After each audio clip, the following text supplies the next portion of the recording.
Hello and welcome in. Welcome back to the channel. We are live right now here a little earlier than usual. But as always, we are streaming. We are in day 10 of 31 days of best ball streaming. And I got my guy JSU back on the channel. How you doing, JSU? Doing good, man. Glad to be back on the channel. You know this because you've watched some of my streams and stuff like that. Definitely not as into the UD streets as you are. Although I have drafted a lot over there, just not in a little bit. Did my first couple drafts today from 2 or 3 weeks, but it's good to be back in the streets. And if I remember last time we were on, we drafted some pretty good teams. We sure did. And if we have some time, we could take a look at them. I have them labeled right there. Now I will say it's been a month, so ADP has shifted so much since then, and we got a lot of news to break down. I'm going to go ahead and hit enter here. So if you guys want to join us, we are doing a Best Ball Mania over here on Underdog. And we have 5 people we are currently waiting for. I did mention we do have some news. We have quite a bit news that I want to go through today. But one of the big ones that I wanted to talk to you about, and it seems like we've been getting more positive news in regards to Luther Burden. I know we had that preseason game this past Saturday against the Cleveland Browns, and the big story really was prior to the game seeing Luther Burden jog out there on the field. So that keeps me excited. That keeps me in good momentum because just like you, I've been drafting a ton of Luther Burden, and anytime I see him drop a little bit, I got to click on it. How have you been with that news? Yeah, I feel pretty good about it. I will say, I mean, my bags, every year for best ball season, there's always those 1 or 2, maybe 3 guys that you're like, okay, my season, these 3 guys need to be big for my season to be good, probably, And this year, Luther Burden's definitely one of those 3 guys for me where it's he's my top drafted guy on both sites by a good margin. And, I just think he has the ability on that Bears team to be a player that we could be looking at next year as a 1-2 turn pick. You know what I mean? I think sure. He does have that ability. And Ben Johnson seems to view him like a guy who has that ability. So that's actually more, it has nothing to do with JSU or Felix thinks Luther Burden is the greatest thing in the world. You know what I mean? We think he's the CMC of receivers for fantasy. No, we just think hey, Ben Johnson is a really sharp coach. They have a great offense. They just traded DJ Moore, right? So they're signals okay, we're letting DJ Moore go. And we just drafted Luther Burden and Colson Loveland a year ago. It's we saw them kind of build and then have those big games late in the year. It's okay, now let's see what they can do with 17 more games, second year in the offense. I think the whole offense is going to be better too. This is one of my, and this helps Luther Burden, but this is one of my full takes is year 2 Caleb Williams in the offense. He's going to be way better, which in turn is going to make all of them better. I know the selection here. We're going to go with Amon-Ra. Yeah. Yes, sir. Amon-Ra. What are you doing with, the CMC stuff? I forget. Are you a CMC drafter or no? I mean, last year I was drafting a ton of CMC. This year I've drafted him a little bit right around this same wheelhouse. I've been selecting a little bit more Amon-Ra St. Brown. I know last time we had our conversation, you've made some strong points because I am drafting a lot of Bears. Obviously, I am a fan, but it's far past being a fan. It's just I believe so much in this offense. Ben Johnson, you can be a fan and also just draft your team. You know what I mean? For sure. It's the exception to the rule. When you have Matt Nagy or something like that, then you have to throw fandom aside and be I know I'm a fan, but I can't be involved money-wise in this team. I can still root on this team, but I can't put actual dollars towards this team. For sure. And a big one is, I mean, if you're listening to the Ben Johnson comments at his presser talking about how he wants to have the NFL record as far as like offensive scoring teams in the league, that stuff Yeah. gets you hyped up. Well, Even in the preseason, he was running up the score. Well, Felix, I'm going to tell you one of the reasons why he probably said that comment. He knows the defense is going to be rough. Yeah. He knows it. So he knows that the only way this team is going to, you know, have a chance in the playoff or to get to the playoff, to get where they want to go, right? To get to the playoffs, they need to put up points. If they don't lead the league or top 5 in the league in scoring, they're going to be in trouble this year. All right, we're on the clock here. Sorry to cut you off. Devon Achane, Brock Bowers, what are we thinking here? I mean, I think it's Achane or Bowers. I think it's kind of bullish, the Achane stuff. Yeah. Depending on what you want to do with, I don't know if you're a Bowers guy, but of course. Yeah. Definitely a Bowers guy, but I like, especially in best ball streets, like I like to anchor my team with at least some running back that has an elite profile. And Devon Achane has that. Obviously, the hardest thing with him and the reason why we're drafting him where we're getting him has a lot to do with the Miami Dolphins not being a good team this year, at least, and what we're all projecting them to be, right? So, but I always say this, bad teams, even good players can still capitalize in there, you know, and they can still score a lot of fantasy points. There is a reason why Devon Achane is getting drafted in the second round, because had it just been because the team is bad, we're not going to see him around this area here. Yeah, and you know, normally my pick is Brock Bowers, just to be honest. Yeah, we don't talk about it. I'm not from Chicago, and I try not to talk about Matt Nagy. Makes my ears bleed. But you know, it's normally Bowers for me at the click, but I do think there is something to be said for just taking the volume. You know, is Devon Achane going to be in as good of an offense as he's been in the last couple of years? No, he's not. It's not going to be the same. The volume is still going to be there, but it's not going to be the same type of, you know, targets that we're used to, design plays to get him the ball and everything like that. No McDaniels is going to be an issue, but you know, there's something to be said for just taking the volume and moving on. And like you said, anchoring a running back makes some sense here. And I think Malik Willis is actually not bad. So, yes, and I definitely want to touch on him shortly here. What do you think here? We got Breece Hall. I'm still perfectly fine taking Breece Hall, and we could touch on that injury as well. Is there anybody you like around this area here? Yeah, I'd probably be Breece or Ladd. Okay. So, I mean, Breece Hall is fine. I'm not worried about. Yeah, the reports today with Connor Hughes was that it's a minor groin injury, and we shouldn't worry too much about that. And the expectation is that he will be playing come the season, you know, when the season kicks off. So fingers crossed that that's the case, because that's another guy, just like Devon Achane. Bullish cases by their coaches. It seems like they really want to get them the ball.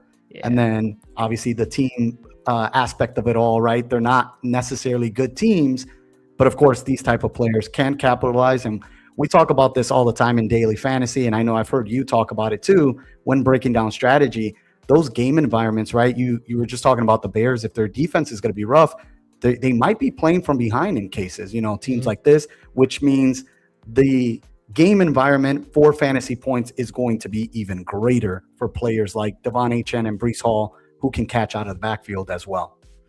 Right. They can catch out of the backfield. They're great, you know, explosive runners, right? They can get out, they can break big plays and everything like that. So yeah, they're the best players on their offense too. There's just something to be said for getting the best player on an offense, even on a bad team. That's what we have here with maybe Achane and Breece Hall, but I like it. I'm not a Scadloo guy. We gotta go. I'm not opposed Chicago. To Loveland here or Burden. See if Burden could fall, but it's up to you. We could let's push Burden a little bit. We're gonna get Colston Loveland here, just to change it up. I know you got a ton of Burden. I already got a ton of Burden. I got a ton of Burden too. I need to increase my Colston Loveland exposure. I know folks hear that a lot when they're watching best ball streams. Exposure, but it's true.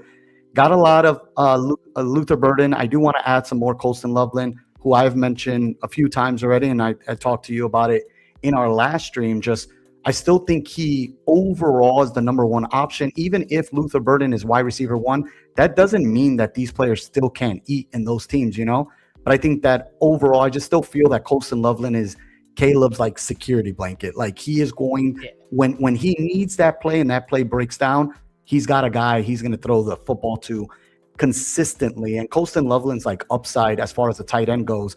I think he's going to be a top 2, top 3 tight end by next season. And that may be a hot take for a lot of people. But I mean, we've heard Tom Brady talk about it in a broadcast where he's like, man, maybe not play style, but he kind of reminds me of what Gronk was to me. And as far as like play style goes, I've heard people talk that he's more of like a Travis Kelce-esque type player.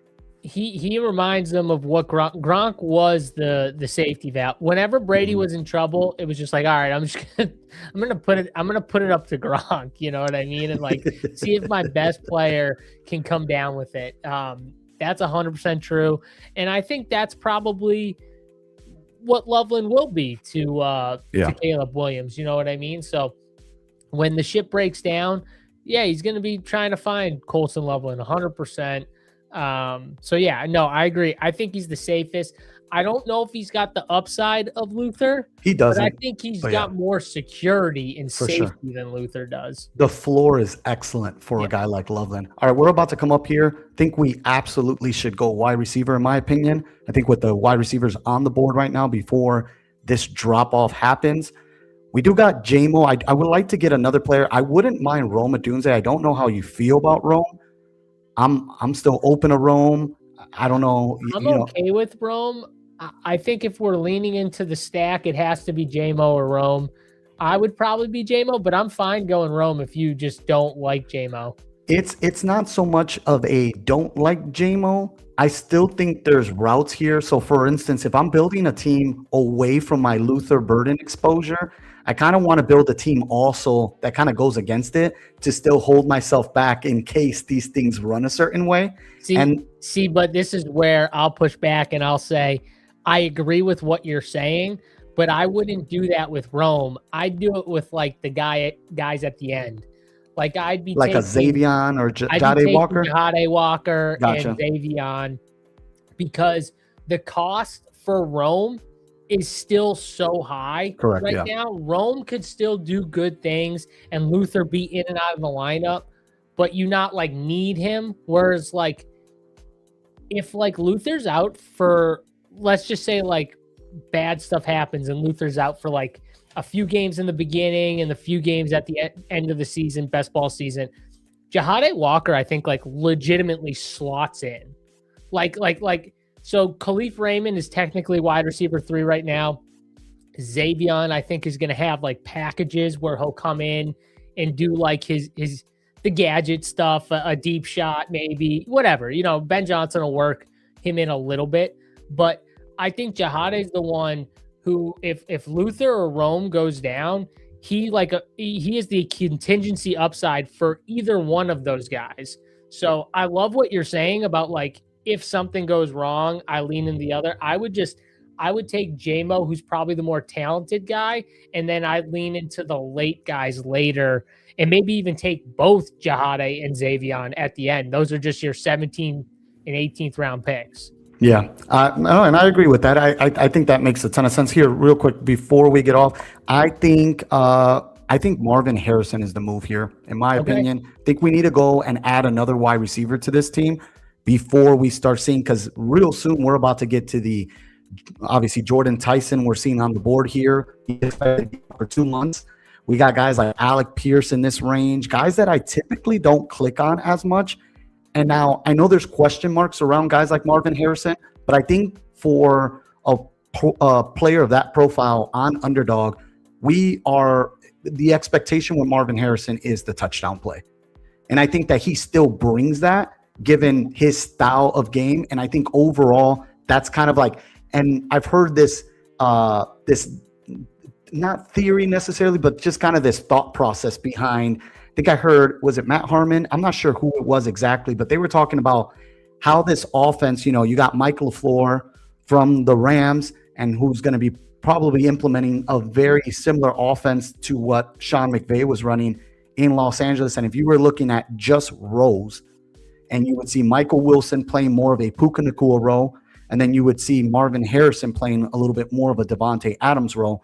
Right away, instantly, someone would think, but why wouldn't we take Michael Wilson if he's playing more of a Puka Nacua role? Well, Devontae Adams was also top tier in the league when it came to Enzo targets, and he was running pure on just touchdowns alone.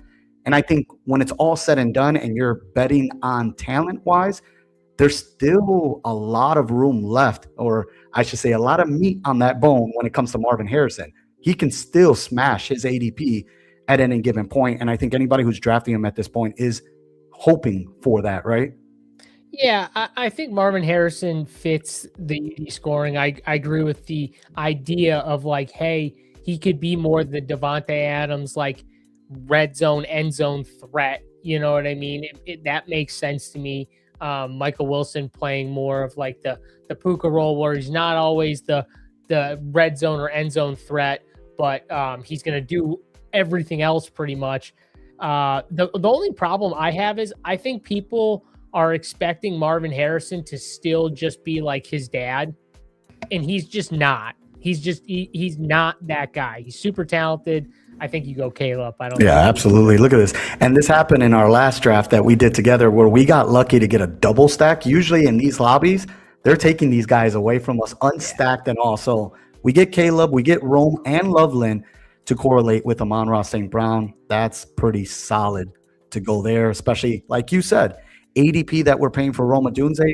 You want to carry Caleb in this so we can get the upside of everyone there. Yeah, 100%. And Caleb, you know, he's just one of those quarterbacks that, luckily for us, even though they will sometimes take these guys unstacked, he is one of the few that I think people are the most apprehensive in this tier of quarterbacks that we're seeing already go. He is the one they're most apprehensive about taking naked, pretty much. Yeah. So when you have two Bears, you have a really good chance of pushing Caleb on sites like UD and DK. But yeah, no, the Marvin Harrison thing, I get what you're saying. He's still super talented. I think it's going to be the same thing that we see year in and year out.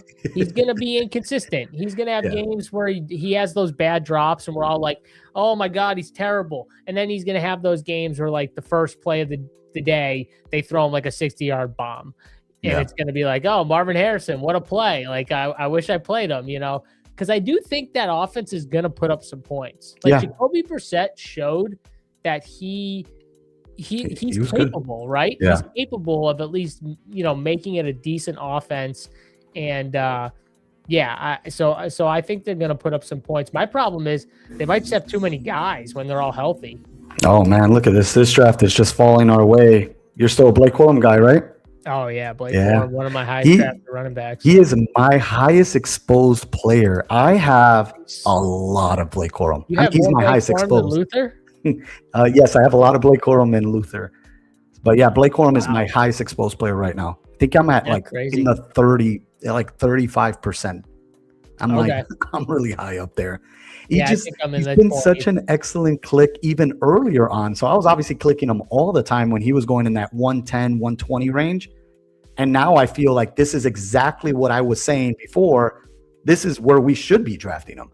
So now I'm getting him at that price versus before we were getting him at a discounted rate. Right. We like pretty much like we had him ranked 15, 20 spots higher than the field. And now the field has adjusted to where we have him ranked, but we're he's still a good click because this is where we had him. It's the same thing with where I had Josh Downs ranked in terms of the field. I had Josh Downs ranked at 81, I think overall in May. And he had an ADP of like 105. And now he's, I think, at legitimately 81 or 84, depending on the site you're playing on right now. Yeah. And another guy like that who just got taken off the board was Stephon Diggs, someone I was drafting in the 14th, 15th round. I think I'm at 28% of Stephon Diggs. But again, I was just clicking that name because I knew this is exactly what was going to happen to him.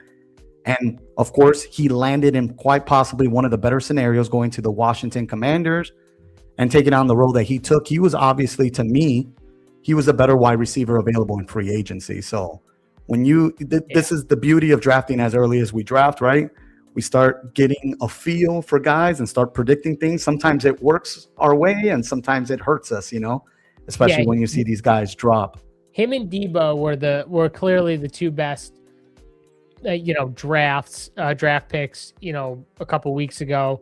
And it was just like, do you want to take the risk of, I felt confident both of them were going to sign, so I kept clicking them. But that's the thing, when those guys are unsigned, people they're scared. So their ADP is going to stay in check. But right when they sign, look what happens. They shoot up 50, 60 spots, and that's what you're seeing with Debo, and that's what you're seeing with Stephon Diggs. That was a guy I actually want to hear. Who do you like in this range here?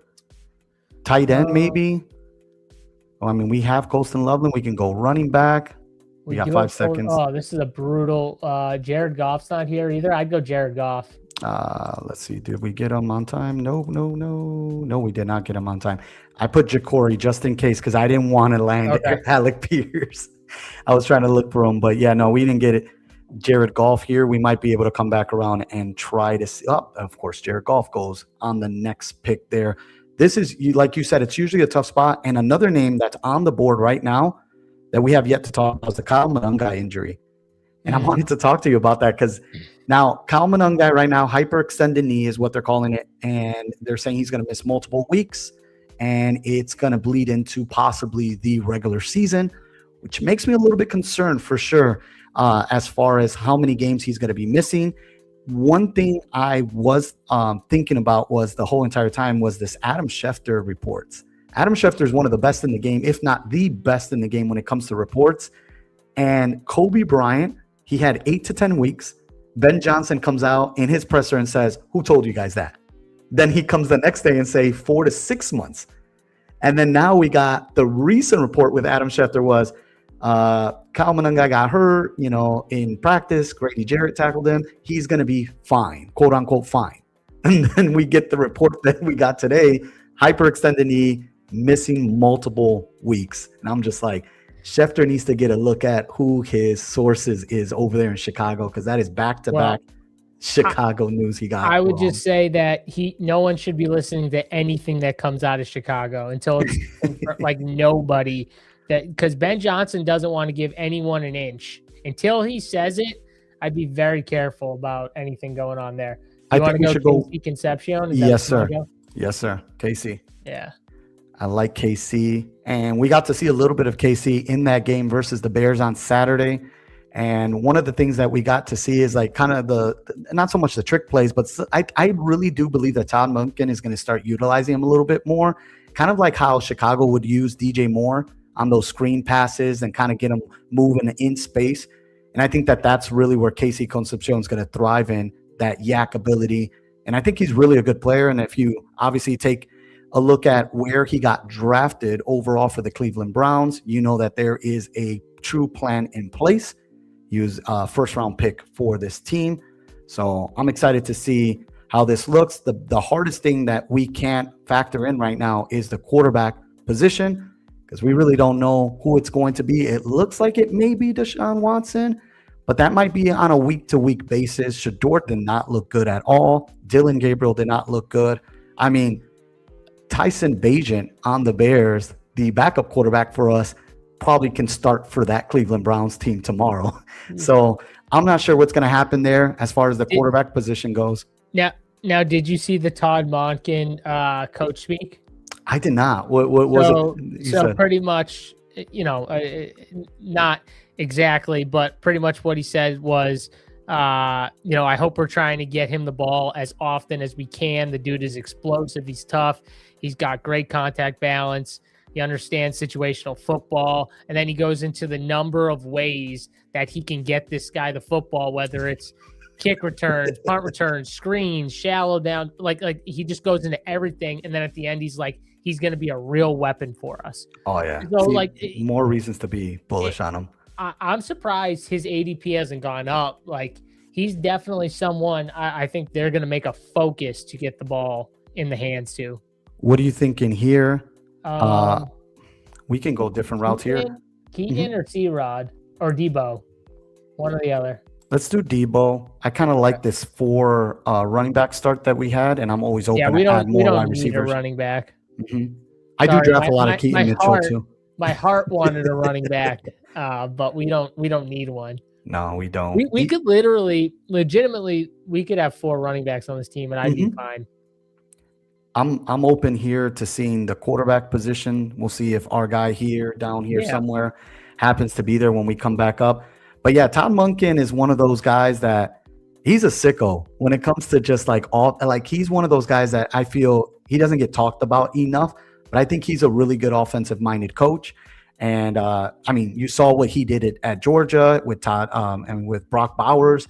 And then when he came in with Lamar won an MVP. Lamar had back-to-back years that no one talks enough about. The year he won, and then the following year, he had an even better year, and he lost it to Josh Allen. So that was all under the Todd Monken era. And then I know things didn't kind of like soured at the very end of things.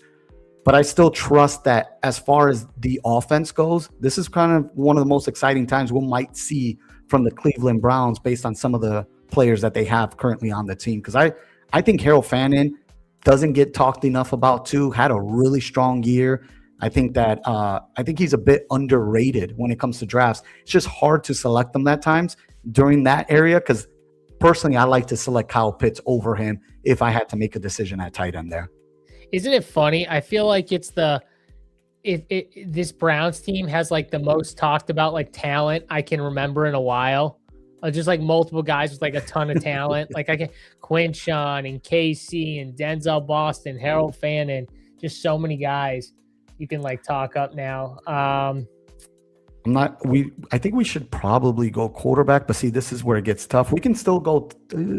I think we should go quarterback. Do you think Stroud or Darnold? I'm going to hit Stroud over Darnold. Stroud's fine. Yeah. Okay, cool. Because I still think there's ways to backstack CJ Stroud here with no issues. I think Daniel Jones is the best of that group that's there, but we don't have anyone to stack with Daniel Jones. So yeah. At least with CJ and Sam Darnold, for that matter, they both have backstack partners that you can get later in the draft. You know, you got Tank and, Noel got hurt, but Dalton Schultz. Yeah. And then you got guys like Torrey Horton, AJ Barner. If you really want to get deep into the weeds, Elijah Arroyo. Yeah. You know, so you got multiple guys in there. Whereas Daniel Jones, you really don't have guys you can backstack, which sucks. Yeah. Our guy Joey's in the chat right now. He says, should we worry about drafting Judkins knowing that the Browns offensive line is absolutely terrible? Now, they did revamp that offensive line, so I'm interested to see how it looks. By revamp, you mean they like got rid of all their shitty offensive linemen and just replaced them with other offensive linemen? Yes. Shitty as well. But maybe they're not. You know what I mean? Maybe they're not. I think what I would say about Quinshon is the exact same reason he's not as good as Brees. He's not as good as Achane, but it's the exact same reason we buy on these guys. The only difference with Quinshon is he doesn't have that third element, that passing down elite 3-down back element. They didn't show that last year, but the way they're talking about him, you know, they're kind of saying like he could be that guy. Now, I don't know if he can, but that's kind of what they're saying is it's possible.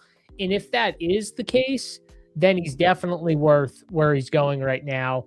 But I don't blame you for just being like, I'm out on the offensive line.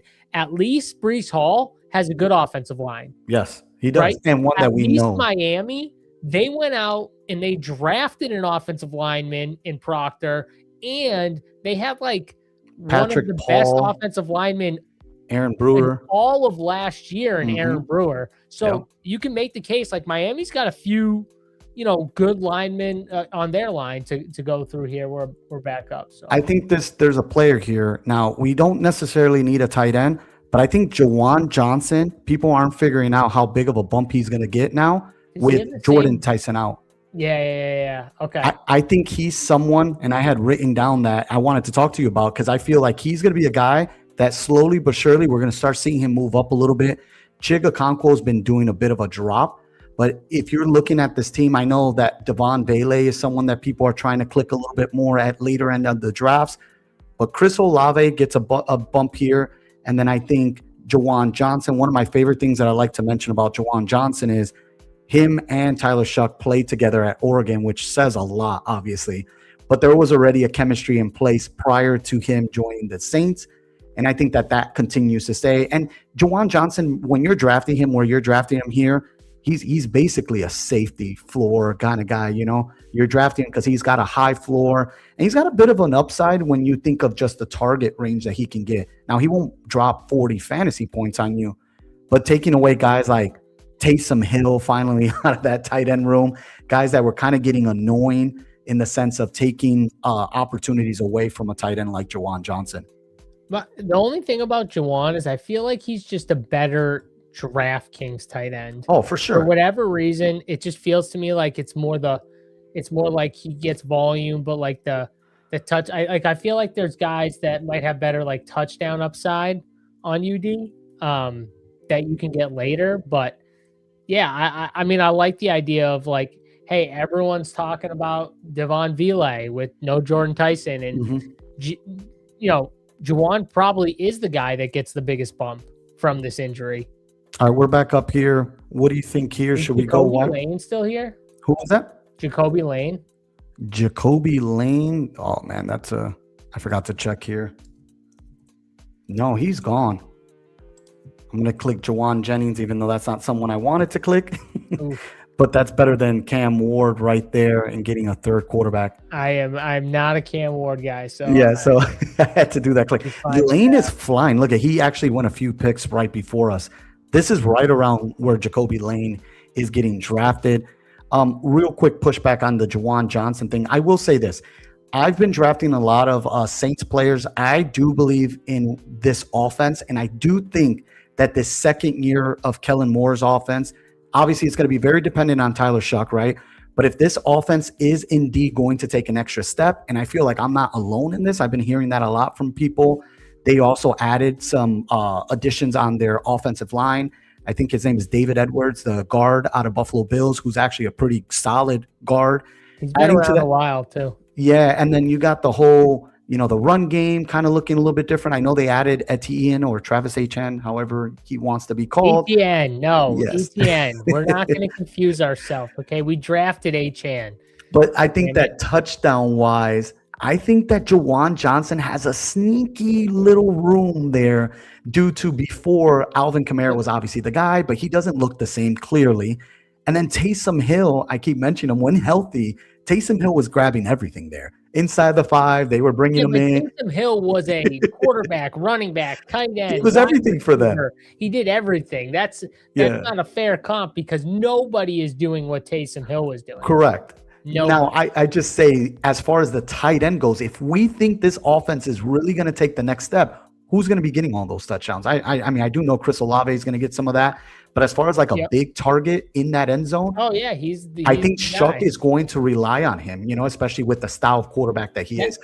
That's your best point is the point that everyone is kind of almost forgetting with this injury, even that Juwan Johnson is still going in like the 150s, and he's there, and it may just be he gets the boost and not these other receivers that people are trying to draft right now. So I like that as your take. AD Mitchell's there. Yeah, I like. I'm like getting very bullish on Cyrus Allen, even in the 15th.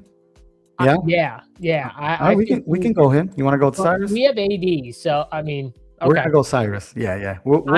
I got a lot of AD too. Okay, because I was gonna say, like, Cyrus Allen's one of those guys. When I watched him play in that preseason game, I was like, I know he didn't get the ball every single time he ran a route, but it was like every single time he ran a route, I was like, holy shit, this guy is fast. Holy shit, this guy is good. Like he's winning. And almost every single time he runs a route, he's winning that route.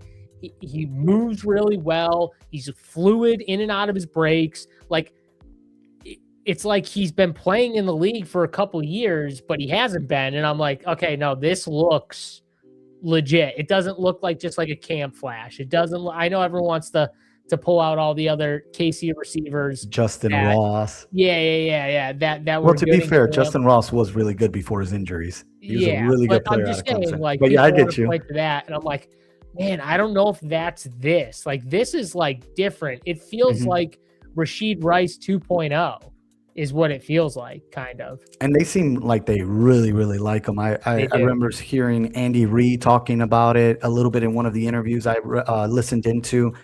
But yeah, Cyrus Allen seems to, I mean, they're being very bullish on him. They're saying that he might have a wide receiver 2/wide receiver 3, meaning he might push a little bit of Xavier Worthy, who has had a difficult time staying healthy at the NFL level. So well, that's also areas. Cyrus Allen push I can give is the two guys in front of him, because Tyquan Thornton has his own role. So I don't even put him as, even though he's wide receiver 3, I don't even think about him because no one's taking Tyquan's role. Tyquan's role is just to literally, keep the safeties honest, right? Like, hey, he's the deep guy. He's running the deep routes and stuff like that. All these other guys are, kind of doing everything. But Xavier Worthy and Rashid Rice, man, they've shown that they can't stay healthy at times. And so if one of those guys goes down, I think it's Cyrus Allen who gets the boost. Yeah, for sure. But yeah, and that's in part one of the reasons why he's moved up so much in ADP. It's because of that, and it's how bullish they've been. Yep. Who are we going here? I think, of course, Tank Dell gets taken. That was the guy I was looking into. We don't even have Schultz here. We can go Tesla. We have Amon-Ra. That's an option. Yeah, we could go Tesla or Zachariah Branch. Let's go Branch. Okay. Yeah, we're gonna go Branch. I actually have a lot of Tesla. Tesla is always funny to me because as much as I've drafted him, I've drafted so much of Tesla because just like you, I've been correlating this week 17 Bears and Lions team. And Tesla, I actually saw this on Twitter the other day and I was cracking up because I honestly would think this all the time. Every time we see a highlight of him catching the ball, he does not catch anything normal. Like, I've never seen him just go up for a normal catch. Every time you see a clip of him, he is like flying off to grab this huge, highlighted play. Yeah. It's like it's only ridiculous catches in the end zone, pretty much. Like, just throw it up to him. Top 10 sports. But that was kind of what they were saying about him, was like, he needs to, he needs to be able to do other things. Like, he needs to, get that route tree and go on to like the next step. You can't just make those big plays. You got to be able to do everything. You know what I mean? To be able to play all the time. And that's kind of what Dan Campbell was saying, was like, we got to get this guy. We want him to play, but at the same time, like, he's got to show us that he can do all these things that we ask of him. Is Darren Waller still here? Yes, he is. You want to go Darren Waller? 3 tight ends? Waller or Jacoby Brissett? I think we should go Jacoby just because we have Marv. And I think with a quarterback room like this, as much as I love Caleb, I mean, CJ Stroud is obviously, if we get anything like we've gotten CJ Stroud, I expect him to have a better year. But if we don't get a good CJ Stroud year, this is going to impact us tremendously in this quarterback room. And is that Chase in the chat says, what are my honest thoughts on Caleb Williams? So this is one of my guys. He's on this channel right now. He's watching us. He is a quote unquote Chicago Bears fan, only when they're good. I give him a lot of crap, but he hates Caleb Williams. He's been hating. He's actually not liked any of our quarterbacks for a while. So anytime we get excited about it, I don't know if something he copes with. He's a pessimistic fan. Yes. Okay, so I know a few of these type of guys, and I respect you so much because you know what? You guys are the ones that I feel the worst for because you just sit. It's sad almost because you can't even root on the quarterback of the team that you want to root for because you hate them so much. Probably because you have so much bad taste in your mouth from so much terrible quarterback play. Honestly, one of my best friends is a Bears fan, so I know the misery because he used to walk into my gym every day, just miserable, like head down, like when are the Bears gonna be good? I'm talking like 10 years ago, but like when are the Bears gonna be good? Like we need something. I'll say this about Caleb Williams, regardless of what you think of him as a quarterback. Okay, you have to throw it out because Ben Johnson is literally rewiring all of the bad habits that you've seen out of Caleb to make you think this dude is bad. Yep. He's never been bad. what he's been is erratic because he has always relied on just being the most talented guy in the room every single time he walks into a room. And you can get away with that in high school. You can get away with that in college. You can't get away with that in the NFL. So when you see certain things, I think you click We it. just take Darren Waller there. 18th round. That's pretty nice. I've seen him move up a little bit more too. I mean, I have him as 16th round pick. So Nice. I think he's a pretty good pick there. But I think that's the problem with Caleb Williams is everyone's looking at this kid and they're like, look at all the mistakes he makes. And I don't mean like turnovers or intercept. I'm not even talking about that. I'm just like some of the dumb stuff where, you know, he's trying to rely on his athleticism a little too much. And you're sitting there and you're like, okay, that's amazing. But like, you can't do that all the time. Dude, you have 3 bad quarters, but then you win it for us in the 4th. But like, we can't rely on you to just always win it for us in the 4th. You know what I mean? It's like, that is going to change. Like slowly, Ben Johnson's going to make this guy a two-quarter quarterback. And what I mean by that is instead of having 1 good quarter and 3 bad quarters and you guys still find a way to win, what's going to happen when he has 2 good quarters, a full half of good football? You guys aren't going to win by a 1 touchdown or you know, 3 points or whatever. You're going to win by 2 touchdowns. Or if God forbid this dude puts together 3 quarters out of 4 where he's good, like everyone better watch out because that's when the offense turns into one of the best offenses in the league and you guys are just scoring points left and right, kind of like that Lions offense did with Ben Johnson, you know, a couple years ago where they just like, you couldn't stop them. They just kept scoring. They kept scoring. It'll be like that. So is Caleb not perfect or he's not like the best quarterback on his own? 100% he's not. But can he do everything you need to be a good quarterback or an elite quarterback? 100%.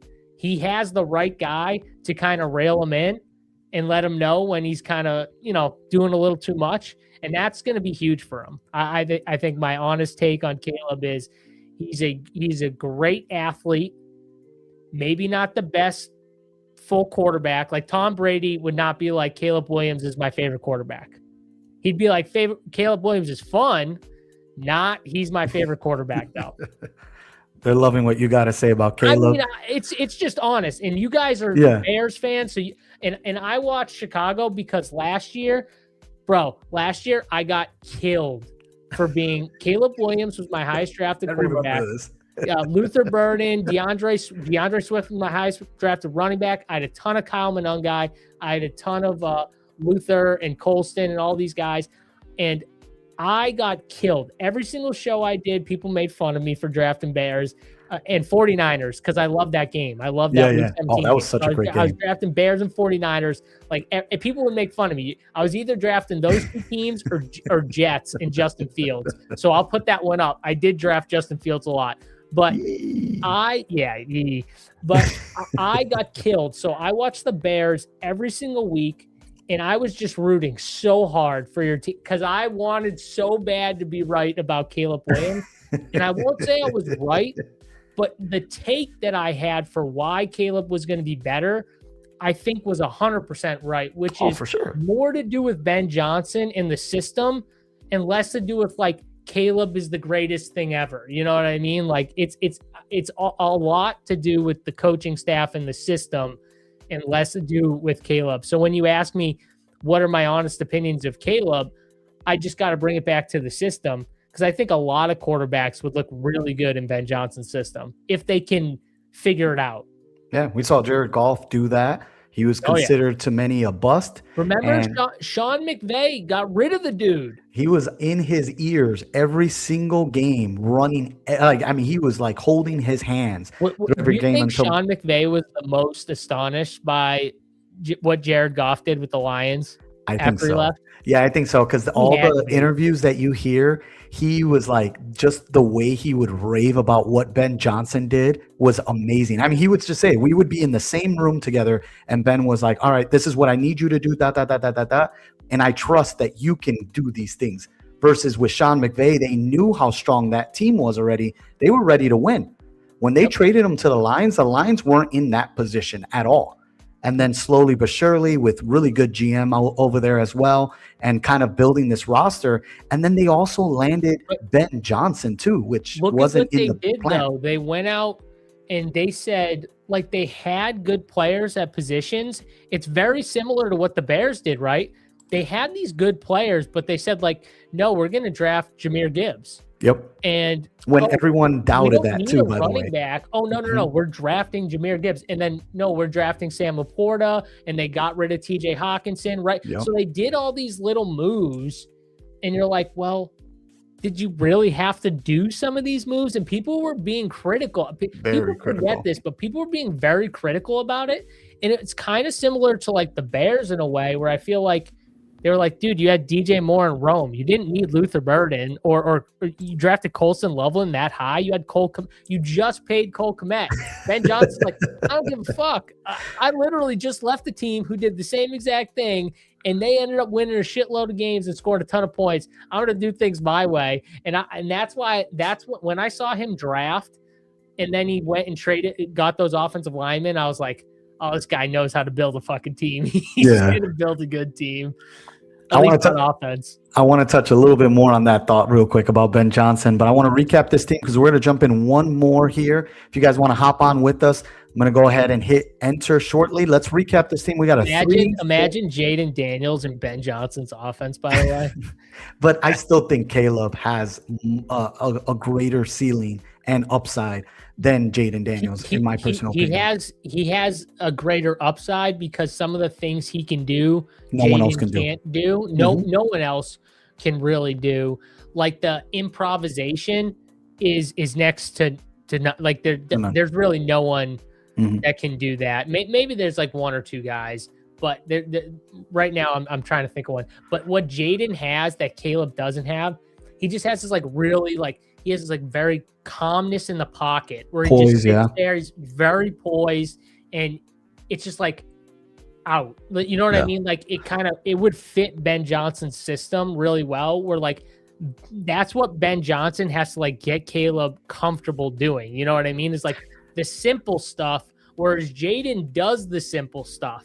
Caleb, that's the hardest thing for him to do, is some of the simplest things. The hard things are the things he's good at. That's the funniest part about Caleb, that it makes no sense to me whatsoever.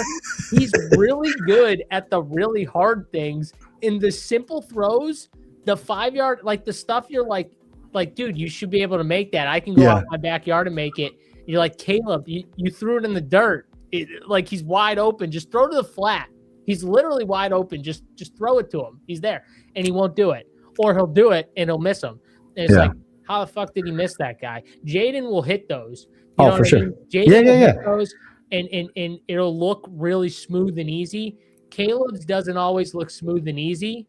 You know what I mean? And that's the difference. Yeah, and to be fair, Jaden Daniels, we're actually going to go see that this year, because Jaden Daniels will be playing in a Ben Johnson style offense. David Blau is the new offensive coordinator who was under Ben Johnson. So they're bringing that offense over there. They're excited to see how that looks.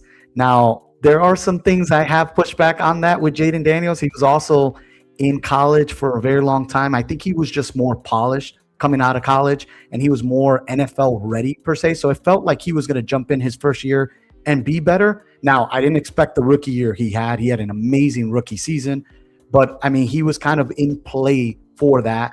And I think Caleb, like you said, he does all the hard things well and all the easy things that once he figures that out, I mean, it's going to be a very scary thing. Kind of reminds me of like Mahomes coming out of college. When he was at Texas Tech, there was a lot of questions about his game. He was projected to be a second-round pick that year. And I remember there was people didn't love the Chiefs drafting him. No, but it was one of those things where you were like, wait a minute. Andy Reid is drafting him. And then we hear the story later on. Sean Payton wanted it too, and he was mad that Andy Reid jumped them. That's when you know that you're exactly. On the right guy. But those are the only two guys that were in on him, which shows you everything. So when I see Ben Johnson, and mind you, Ben Johnson prior to taking the Bears job had other options too, and he looked at that Bears job, even being in Detroit, and knew that the ceiling and the upside that he had with a player like Caleb Williams, he's like, if I can tap into that. And if you give me time to get everything I need to get out of him, this kid could be special. And he could be better than what you're already seeing him. And that's what I'm expecting this year. Ben Johnson's also kind of a psycho. I could have seen him being like, I want to be in the same division as the Lions.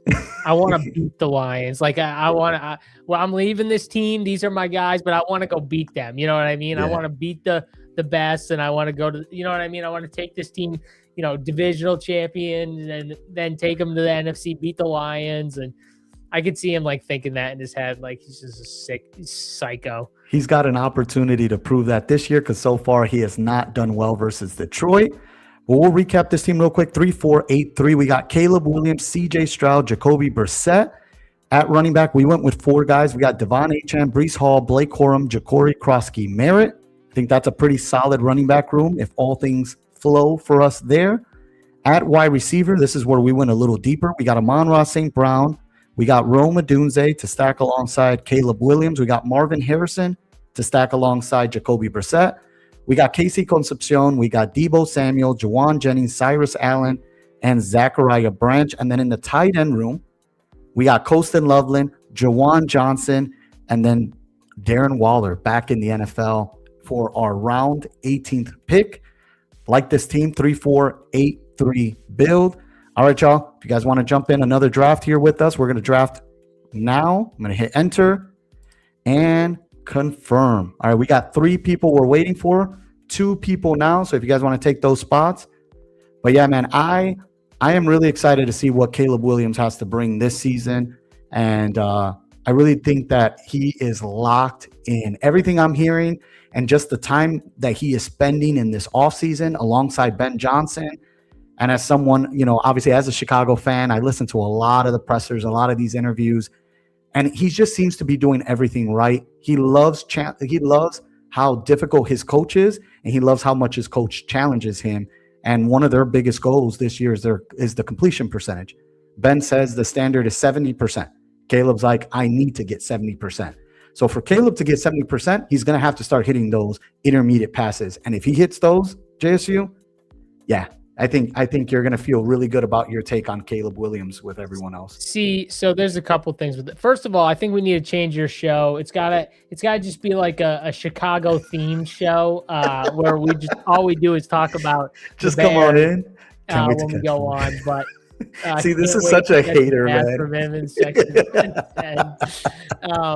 What I was gonna say was it's not as much about what I hear from Ben Johnson. I actually take more away from what I don't hear from Ben Johnson, because if you remember last year, all we heard about was the offense doesn't look great, a lot of pre-snap motion penalties in practice. Ben Johnson's getting mad at guys, he's yelling at guys, him and Caleb butting heads a little bit.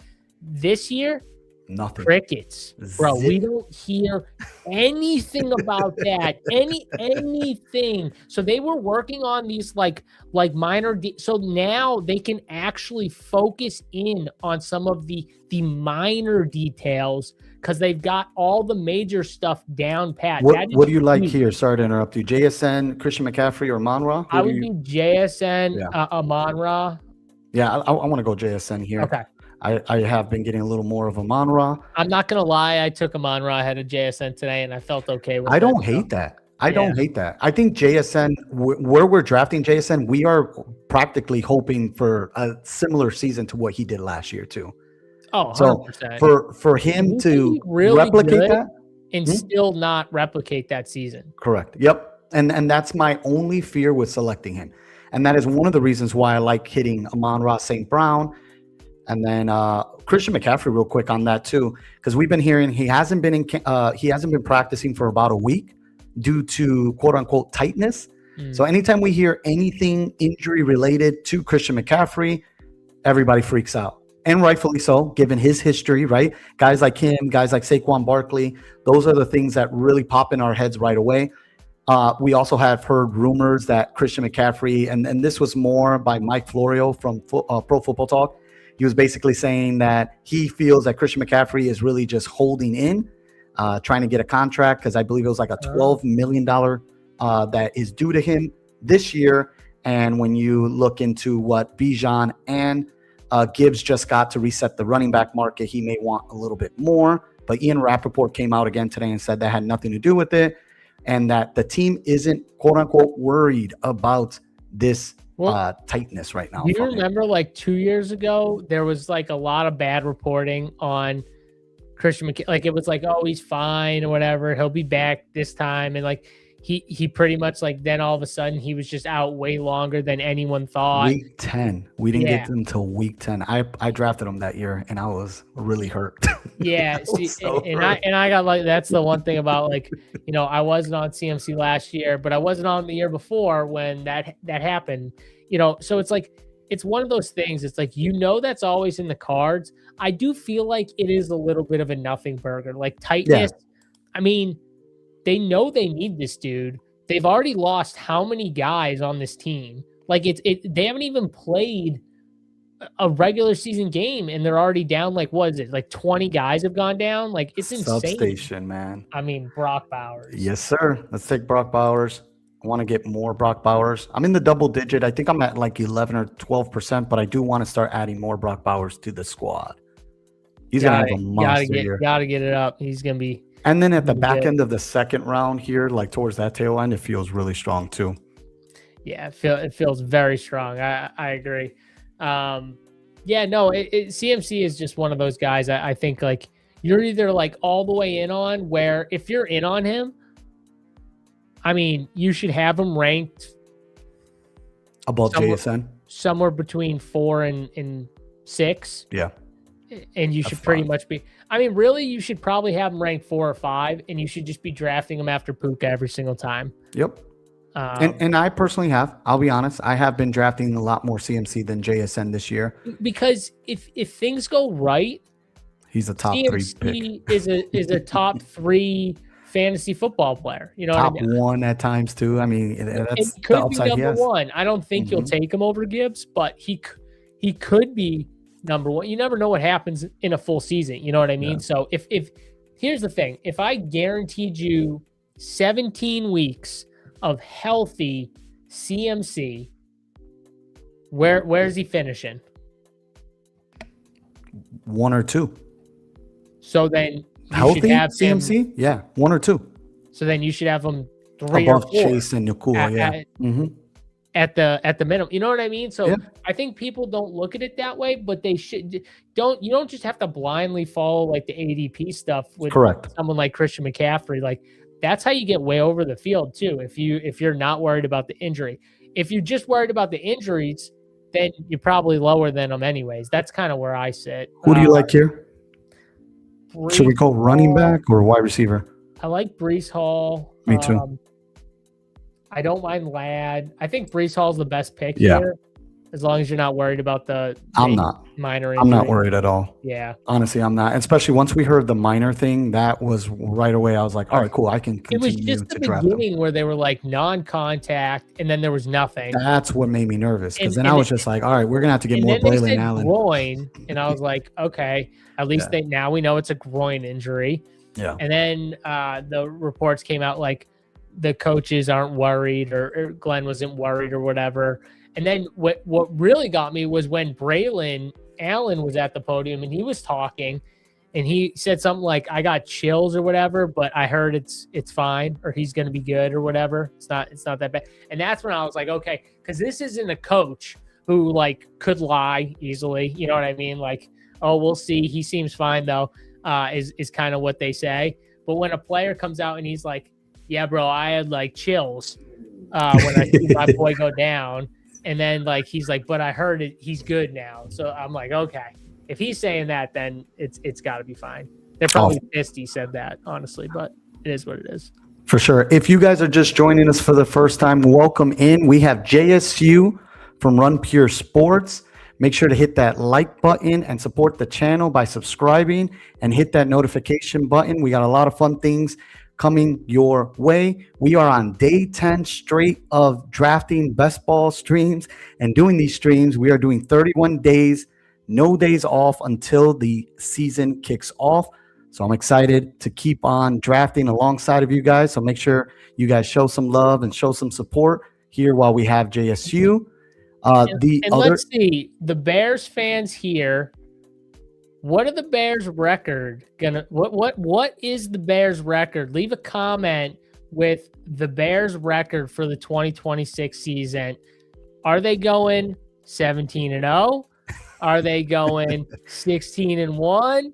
Chaser's just going to have them as the number one pick next year, so you got to be careful with him. I've seen a lot of hate on your team. I've seen a lot of hate. People don't love the Bears this year. They said this is the year they disappoint. They go under 5-12. 5-12 is insane. I would be depressed by the end of the year. You might have to check in on me. I was looking at a couple short videos, and there was a couple guys talking about the Bears under, and I'm just sitting there. I'm like, let's take our guy here. Fuck these guys. Yeah. Take him. Let's take Luther Burden here. Like to start. What up, Hartman? How you doing, man? Welcome to the stream. All right. Yeah, he said 5-12. That's insane, man. What you doing? The Bears, the Bears, we're going over. They do have a tough schedule, though. They had one last year too, by the way, to be fair as well. They had a pretty tough schedule. They had one of the better schedules. No, to start the season they had a tough schedule, but you know how that is. Strength of schedule. I mean overall. Overall they had, I think, like in overall, I feel like it was a top 10 easier schedule, but I could be off. I don't know. Last year, from what I personally remember, they did have a very tough schedule, and then things kind of just went down their way. All right, we are about to come up here. He says it was we're not listening to Chasers anymore. The man wants us to get another quarterback too on the team. To be fair, Chasers, I thought it was an easy schedule too, bro. We can look it up. Yeah. He's not going to give us any fun answers. All right, we could get JMO here. Yeah, take JMO. Yeah, I was going to say another guy that I don't hate selecting there is DJ Moore. I know he's not a favorite in the fantasy space, and I know during the preseason got people a little more hyped around him. He's just one of those guys, and it has nothing to do with the Bears. It's more to do with just his role now with the Buffalo Bills. And it seemed like Josh Allen had a lot of good things to say about him. Seemed like he wanted to get him the football. Yeah, he's going to enjoy that. And there goes DJ Moore taken there with 2 picks away. Caleb made it the most tough schedule. I'm telling you, man, you don't want to listen to Chasers. Chasers is going to just talk bad. And he's on my streams every night, and this is all he does. He just keeps everything in check. With the outcome, he's gonna be happy with the. I mean, seriously though, what would make you happy? Like that's the question to someone like Chasers, because there's a lot of people like Chasers out there that are fans of teams, and they're this way, and I totally understand it. But what would make you happy? Like, was last year a success for you guys? I feel like last year was a pretty good season for you guys. You guys ran into all expectations, and you almost found a way through it. Mm-hmm. And we should have won that Rams game. That Rams game was close, very close. Yeah, Roma Dunze dropping that touchdown early in the game. I'm still tilted by that. That was the easiest catch. The Caleb play at the end was one of the most ridiculous. It sure was. I've ever seen in my life. Like not even. It's his best throw in his career. Things I've seen in my life. It's up there with, to me, my favorite throw was versus the Packers. The throw he did to Roma Dunze on third or fourth down. Easy in the beginning and brutal in the end. Okay, so that's what I thought. That's what I thought. So yeah. Either way, though, I mean, like looking at this schedule right now, week 1 they get Carolina in Carolina, then they get Minnesota at home. Then they get Philly at home. Then they get the Jets at home. Then they go to Green Bay. Then they go to Atlanta. Then they get New England at home. Then Seattle in Seattle. Those are the 2 teams you said right there that now my eyes got a little bit higher. Those other teams have question marks. Once you got to New England and Seattle, that's where I was like, okay, that's when things are going to start hitting for real for them. That's when Caleb has to be really good. Oh, yeah. He's got enough games to get him there. All right, we are up next here. Jaylen Warren, you want to take your guy? Yeah, we can go Jaylen Warren here. None of these quarterbacks are necessarily a need for us here. Let's see. Did we get him? Yes, sir, we got him. Yeah, the whole Jaylen Warren thing with Rico Dowdle, we talked about that a little bit last time when we were on the stream. It's really a preference thing, right? With with Jalen Warren and Rico Dotto. We got Bayou Bengo raid. What's up, Bayou Bengo? Good looking out, man. There we go. Nice to see you guys here. Welcome to the stream. What's going on, boys? There we go. Let's go, baby. All right, raid time. There we go. All right, we got JSU with us here from RPS. Excited to have them on the channel once again.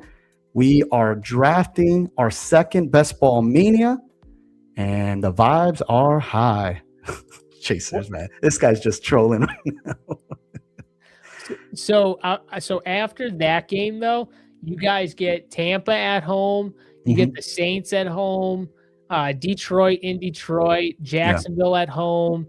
Miami in Miami. Buffalo, Green Bay, Detroit, Minnesota. I think you finish out. There are a tough couple of games in there, but I think you finish out with a decent schedule at the end. I think we should go Josh Downs here, in my opinion. Oh, yeah. Yeah, especially with I got a lot. See, this is something I've talked about on my stream here. I've clicked so much DK Metcalf that at a certain point I was like, I need to start hitting this exposure a little bit differently now. I don't want to be too heavyweight on DK as much as I can't agree on everything, and I can't do DK Metcalf. No? Okay. I can't do it. I saw it last year. Didn't fit well with Aaron Rodgers. You got to remember too, Rodgers, he's got to get the ball out quick. He's checking down a ton. Obviously, two defenses are focusing on DK more.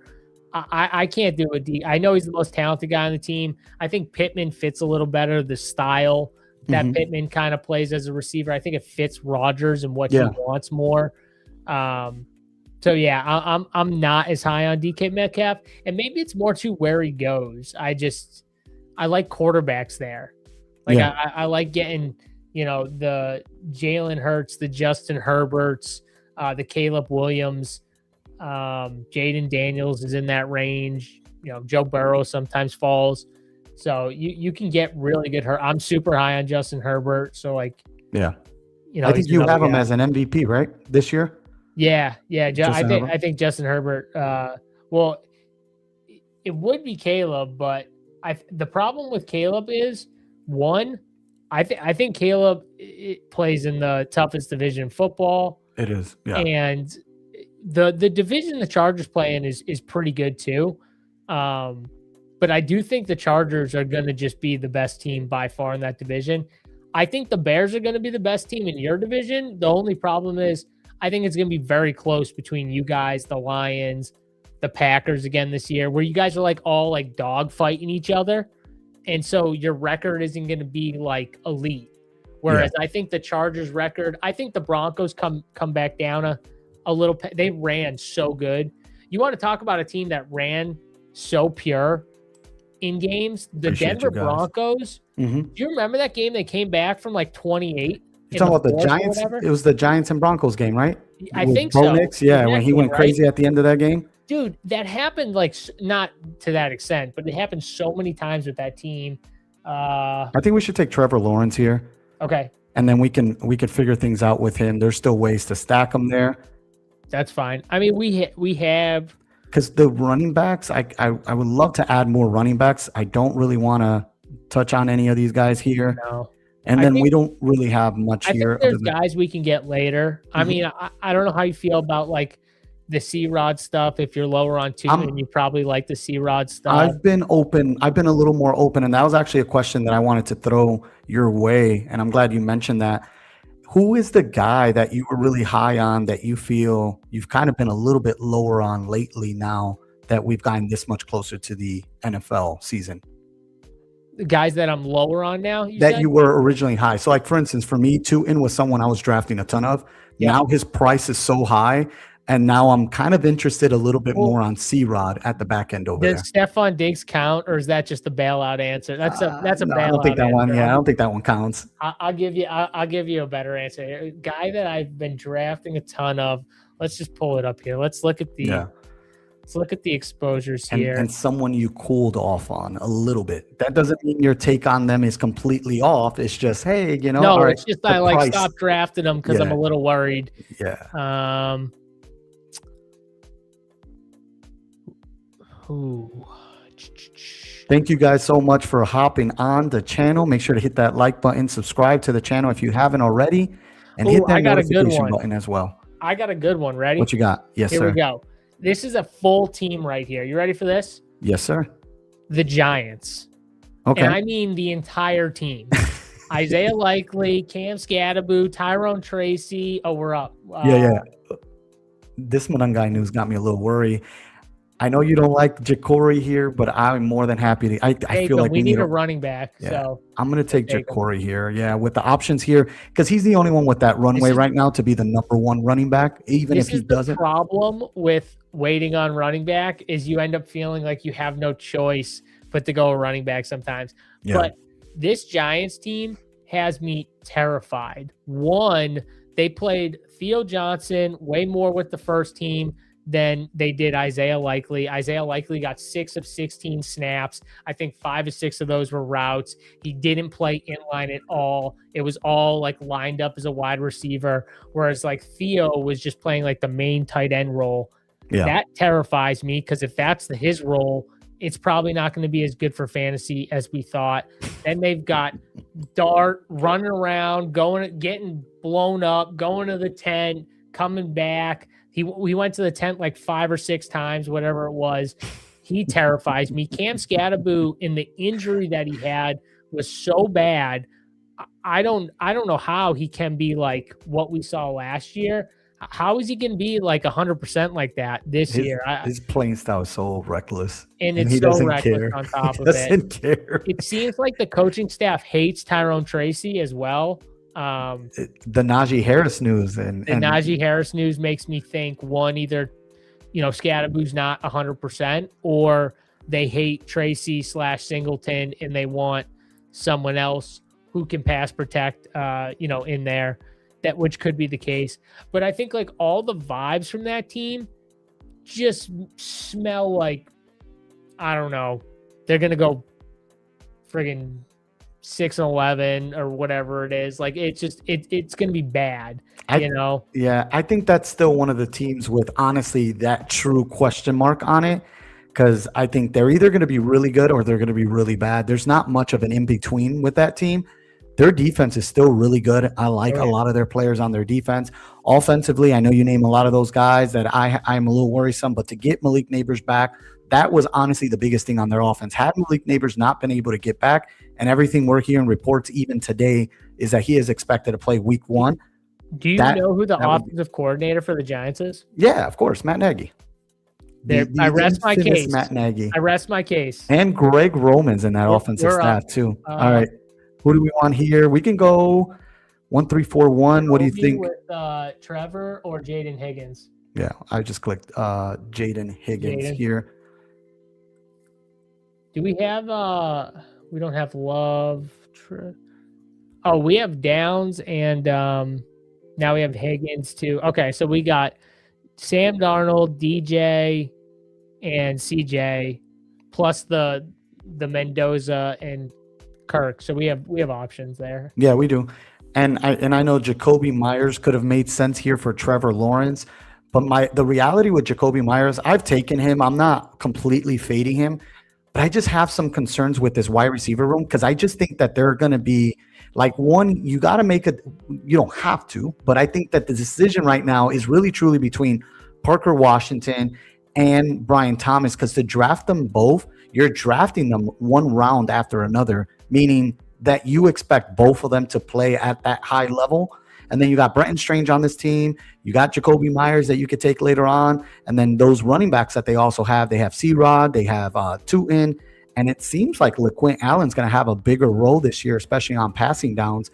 Did not play in the preseason. So that's already a high note. We talked about pass protection there. He's also really good in that department. So it just seems like the offense, as far as an NFL fan goes, if you're a Jaguars fan, you feel good about how well balanced your offense is. But for fantasy purposes, it's going to be a bit of a struggle. So that's why I feel like people are flagging. They're planting their flags right now between the Parker Washingtons and the Brian Thomases of the world. So here, would you want to go with Chris C-Rod or Keaton? Yeah, because we're going to need another running back. I'm open for Keaton Mitchell too, but C-Rod just kind of feels he fits this half PPR site here for touchdown purposes, because I still feel, as much as I love Keaton Mitchell and I draft Keaton Mitchell, Omarion Hampton's going to have a big role there as well, obviously as the RB1 to take those touchdowns away. As we were talking about teams real quickly here, Chasers, I'm going to give him another question here because he loves asking you a question. And even though that's not correct, there are other teams that I would be shocked by. But the question is for you, JSU. I know Felix's answer on this one, cough, cough, the Bears. What are those teams/pairs you feel will shock everyone this year? Shock everyone this year. Well, for a player, I think Terrence Ferguson is going to shock a lot of people. I think he's going to show massive improvement. I don't think he's going to be just a deep threat guy, a guy that kind of stretches it a little bit, clears stuff out, which is kind of what he was last year. You know, he wasn't a heavily targeted guy. He wasn't really in the game plan a ton. But he showed when he was out there, he's got like the physical ability to do everything. And from what Sean McVay has said about Terrence Ferguson, he's super smart. He loves Terrence Ferguson. Terrence Ferguson can play all over the field. That was one thing he said about Terrence Ferguson this offseason was he knows every position. So I can line him up anywhere, and he knows what to do in any of those spots. That's huge in a Sean McVay offense. Also, he can block, which if you can't block, I mean, Sean McVay, if you can't block as a wide receiver, you don't play unless you're like elite level.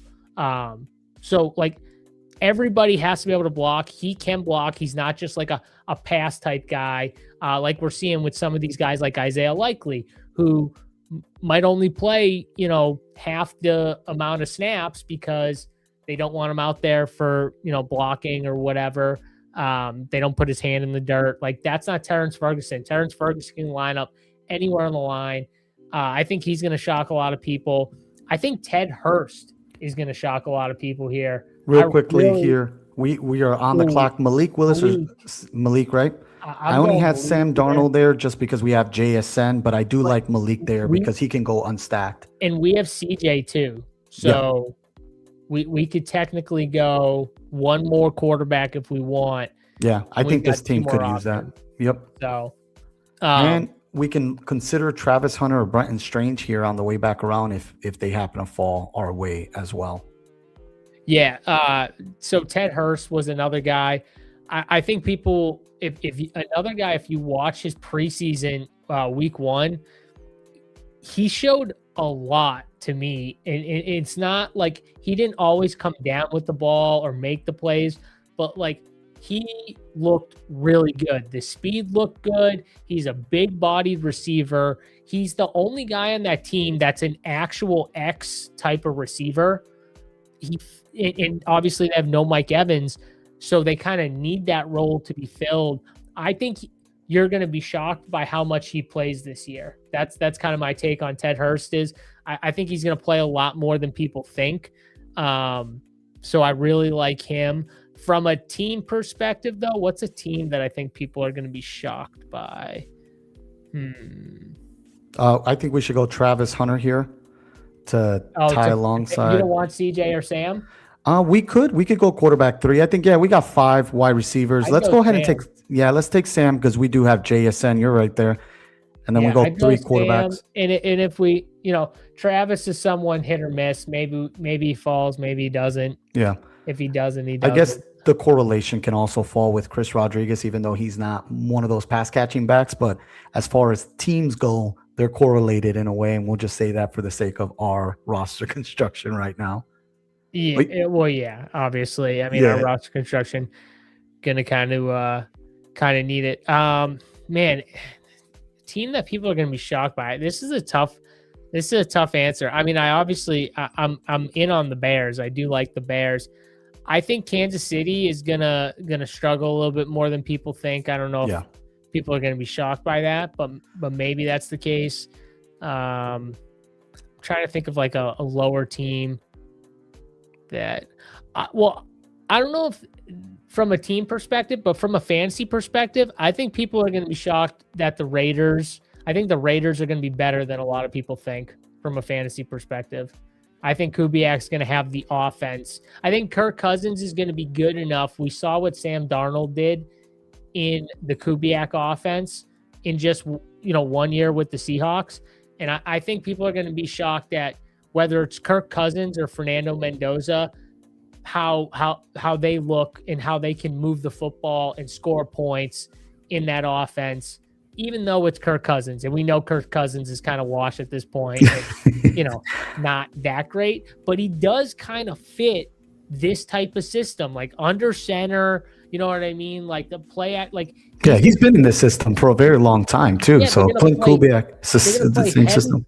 Heavy personnel, right? Mhm. They're going to run the football good.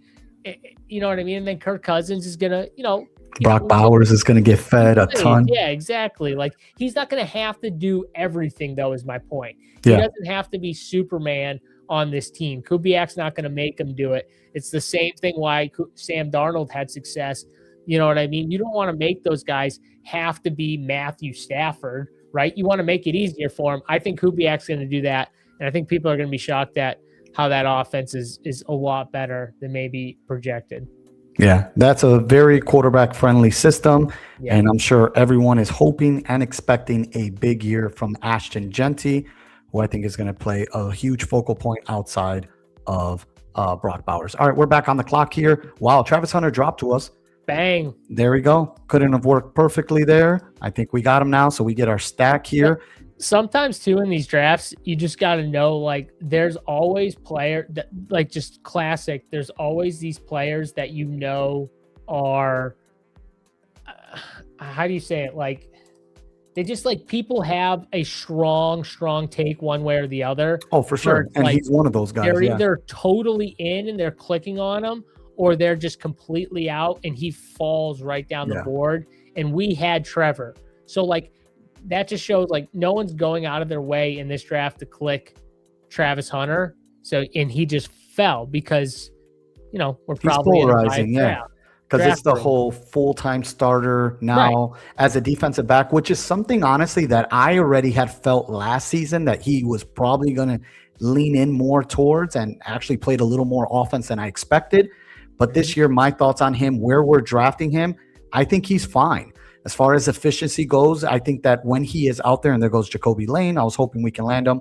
But with Travis Hunter, I just think that when he will be out there, those plays will be designed just for him. So anytime you see him on offense, it's going to be a more efficient type of design plays for him. And if he scores in it, obviously, you know what I mean? Like, these aren't those wide receivers that I think when they take them out of the defensive side of the ball, it's going to be gimmicky stuff that they'll have them run out there. I think they truly, when they put him out there, it will be designed perfectly for him specifically.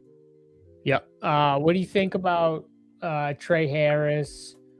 Who just got taken off the board? Trey Harris just went. I'm open to any of these guys here. Obviously, I like Adonai Mitchell because I think he has a strong wide receiver 2 role. I'm good with Pat Bryant. If you want Pat Bryant here, more than happy to take him a little bit more. Flournoy's got that 3. We do have Brees. I mean, let's go at AD. We didn't go AD last time. We'll go AD. AD, all the noise on AD is starting to feel a lot better, especially with the Omar Cooper Jr. stuff. And it kind of makes sense too, right? Because I think Sadiq stuff. And the Sadiq stuff too is another one as well. Yeah. I've also been taking Mason Taylor a little bit more over on DraftKings with 20 rounds over there. Feel a little better hitting him there in the 20th round. Fits perfectly for that PPR format as well. Mm-hmm. But yeah, I just think when it comes to the whole AD Mitchell thing, it's been good news, man. And everything we heard in the offseason with him and Geno Smith. So everyone who is a big AD Mitchell fan like ourselves, we're probably in a good place, and we're still getting him cheap, technically, based off of all the news we're getting from the Jets right now. And again, Geno Smith coming off of a bad year with the Raiders. We're 2 years removed where Geno Smith was actually a pretty decent quarterback in the league. Anything we can get from Geno Smith that's better from last season is already a massive upgrade from what the New York Jets have had. So for me, that's already good. And we're selecting Geno Smith anywhere around the 16th, 17th round. So he's been a guy I've been clicking a lot. We have Lito on. He says he wants to hear your thoughts on Parker Washington going in like the 4th or 5th round. Did you see my tweet I did see that. yesterday? So I was in a 555 on DK, and Parker Washington went at pick 39 in a Jesus. DraftKings 555 best ball tournament, which is by far the highest I've seen Parker Washington go. I've never seen him go in the 30s.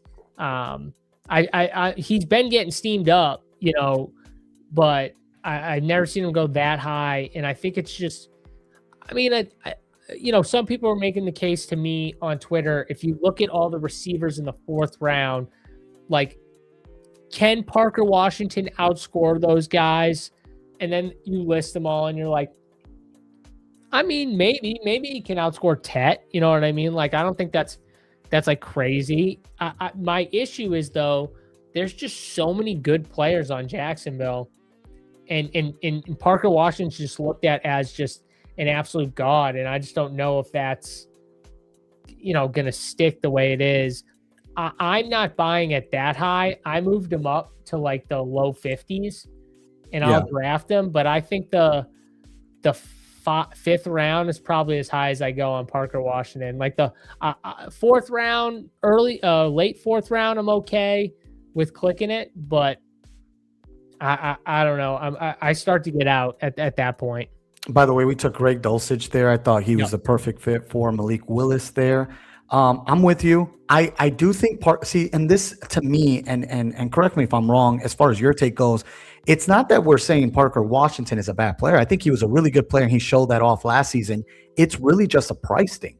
And when we're discussing the prices and looking at the upside, right, does he have more wiggle room to get a higher points than a guy like Jameson Williams? Now, you can tell me, hey, he's going to be on the more consistent end and give you anywhere from that 15-20 range, but J-Mo can give you that goose eggs, which he did last year, right? But with spike weeks here, he can give you a 40 bomb. And that's the difference maker there for me. But like J-Mo's at the end of the range where I say I'm okay if you go Parker over J-Mo. I like, when I do bear stats and stuff, I like J-Mo for the correlation. But if you just ask me, hey, JSU, who scores more fantasy points or who's more consistent, Parker Washington's probably the answer. I think he is the answer. If I told you, or if I asked you the question, Felix, like, okay, Felix, you get these two guys, who scores 10 plus fantasy points more often, Parker Washington or J-Mo? Parker Washington. 100% there. There you go. Mike Evans goes there. I'm more on Mike Evans there for sure. And guys like Luther Burden right around that wheelhouse. All right, we're up on the board here. We can go running back. We can go Ray Davis or Emmett Johnson. I think I want to take a little more Emmett Johnson. I don't have enough Emmett Johnson. I have a ton of Kenneth Walker, but I still think there's still a route where we see a little more Emmett Johnson out there, and we're selecting him in the 17th round, which feels great too. Yeah. What do you think? Do you go 6 running backs for this build or? Yes. Yeah. I think so. Because even at tight end, we still are leaning on Brock Bowers there. Right. Even Dulcich is okay. The wide receiver room feels kind of solid. We got 3 quarterbacks. So show the running backs. Yeah. It gets a little tough here. Sorry. No, it's all right. I'm just trying to see who's left there. There's guys like, there is a name if we want to draft them, and it's for our guy. Is Braylon Allen there? He is not. He already got taken. Okay, and we have Brees anyways. I was just wondering. You're probably gonna hate me for mentioning this name. Who? Our guy Felix Castro's boy. Oh no, you're gonna say Najee Harris? No, I'm gonna have to leave the stream early. Unbelievable. I mean, honestly, here I do take stuff to Felix Castro's channel. Okay, take it to his channel next. You know he's gonna be drafting a whole bunch of more. He's gonna keep getting more Najee. You see his tweet. You see his tweet where he's like sending his Najee day. Oh, he's not. But that's an insane amount of exposure too. He's got a crazy. He got a day tryout with the Giants, and it's all of a sudden it's Najee day. Yeah. For God's sakes! Come on. To be fair, Art Stapleton, beat writer for the New York Giants, did say that he expects him to sign by the end of the night or tomorrow, and there is a connection there with Greg Roman as well too. So did you know the Giants apparently have been trying to get running backs like all offseason? Yeah, didn't they try to draft one too, if Well, I'm not they were mistaken? like in on Kenneth Walker. Oh, that's right. They They were were. in on Kenneth Walker. Some people forget this. Like they were That's in on important news. running backs and free agency. Ray So Davis goes there there. might just be like a thing to like maybe some of the running backs in the room that we think are good. Maybe they're Yeah. just not Harbaugh guys. Like maybe they're just not Greg Roman. You know what I mean? Maybe they're Yeah. not fitting what they want. And they're like, no, I mean, we said it when these other coaches like Ben Johnson goes in or the Dan Campbell and stuff, and they're like drafting Gibbs but you have Swift, and it's like, I don't know. I would Jalen Wright's actually a really interesting back. I've seen you draft him a bit too. If he is RB2, that would be a good spot. The coach ream out Ollie Gordon for that penalty. No, I didn't see that. Yeah, so I guess he got like I think it was an unsportsmanlike conduct penalty or whatever it was. It was a dumb penalty, and he like pulled him out of the game and chewed him out. And then after the presser, he pretty much like said it's unacceptable. Yeah, it was a post snap penalty, and he's like, they are not acceptable. It's disrespectful to the team. It's selfish, and that's how you lose games. That was the quote from Haley, the coach, or Halfley, the coach, was like, that's how you lose games, and it's disrespectful to your team. Did you hear how he spoke about Caleb Douglas? Basically giving him credit for that amazing catch that he did. But if you remember, I don't know if you got to catch that first game that they had this past week, but Caleb Douglas's first catch was actually a wide open catch that he caught, but his foot was out of bounds. I remember that. It wasn't it like Malik's only incomplete? Yes, and it was all because of that foot being right out of bounds. And Halfley said everything that he said. Yeah, that's cool. Caleb Douglas had a great catch, but we need to work on concentration. Basically, we need to focus on where we're at on the field. So he didn't hold no punches there, which I like that. He's kind of like a no There's a BS reason kind of why coach. Caleb Douglas wasn't like talked up as much. Even before the draft, although he got drafted as high as he did for the Miami Dolphins, he leading up to it was not being talked about as much as but as Miami might have saw the physical tools and then like this receiver, someone that we could use, obviously the size, right? The ability. He just needs to fine tune a few things. You know what I mean? There's obviously something. I think it's very bullish though for Chris Bell. That's who I like there. Yeah, from Louisville. I really like Chris Bell. Torn ACL. That was the only reason why we're not talking enough about him. How are these guys coming back so quick? Yeah. They're on the good shit. Ruptured patellar tendon for Ozzie Trapillo, the Bears left tackle, early in the playoffs. And then we were like, this is the type of career-ending injury. He's definitely not going to play this upcoming season. Zach Charbonnet is also a crazy injury as well. And they're saying that he could be back way earlier than expected. Did Malik Neighbors actually get injured? Because he looks great right now every time you watch him. That's another guy, Scattaboo. Like, all these guys are coming back. The only one we're not hearing much from, and I think a lot of it has to do with age as well, is Tyreek Hill, because his injury was really bad last season. Yeah, it's not good when he says, like, I have no power still in my left leg. Like, that's never a good sign. Whatever. Daniel Jones, another guy. I mean, how many injuries has he had? And look, and all they're saying is good stuff about Daniel Jones out of camp. So yeah, the only one they're not saying good things about is Alec Pierce. No, that's not sounding really good. All right, let's recap this team. We got a 3-6-7 a little bit of a different build here that we got. At quarterback, we took Trevor Lawrence, Malik Willis, and Sam Darnold. At running back, we got Breece Hall, Jalen Warren, Ja'Cory Krosky-Merritt, Chris Rodriguez, Emmett Johnson, and Jalen Wright. At wide receiver, we took JSN with the 5th pick. We got Luther Burden, Jamison Williams, Josh Downs, Jaden Higgins, Travis Hunter to correlate with our guy Trevor Lawrence. And then we got our guy Adonai Mitchell. There was no way we could have drafted today without getting and clicking Luther Burden and Adonai Mitchell for us. And then at tight end, we got Brock Bowers and Greg Dulcich. So we got a Brock Bowers team. We got a Colston Loveland team. We got Burden, Adonai Mitchell. I mean, I would say we did a pretty good job making sure we got our guys. Caleb Williams, yeah, we make sure to tap in on those things too. Yeah, no, I mean, this is a good team. Obviously, our running backs, after those kind of like top two, get a little thin, but we kind of need. We're kind of betting like JCM is the guy in Washington, and then Chris Rodriguez is the goal line back, right? Like he's the goal line back. He's the thumper. And in a Liam Cohen offense, that's a good role if that's his real role. Like I don't know if that's going to be his real role. I actually don't think he's going to end up keeping that role if that's his role to begin. I think Bajel Tutin's going to end up winning the role. Yeah. But there is a realm of possibility where, no, that's just his role. Like that's his role. Tutin's the big explosive guy who comes in, and then Chris C-Rod comes in and does like the Zach Charbonnet. Couldn't you see this be like the Kenneth Walker, Zach Charbonnet, all with a sprinkle of LaQuinn Allen for third downs? But couldn't you see it being like that, where like Kenny Walker got him all the way down the field, and then Zach Charbonnet just trots in at the 20 or the 10, and then just jams it in there? I could totally just seeing it ruining my night. But I love Jaylen Warren. Like Jaylen Warren is a pick. He's starting to go higher than where he used to go. He used to go right with Tony Pollard, and it used to like a lot of times it was Tony Pollard over Jaylen Warren.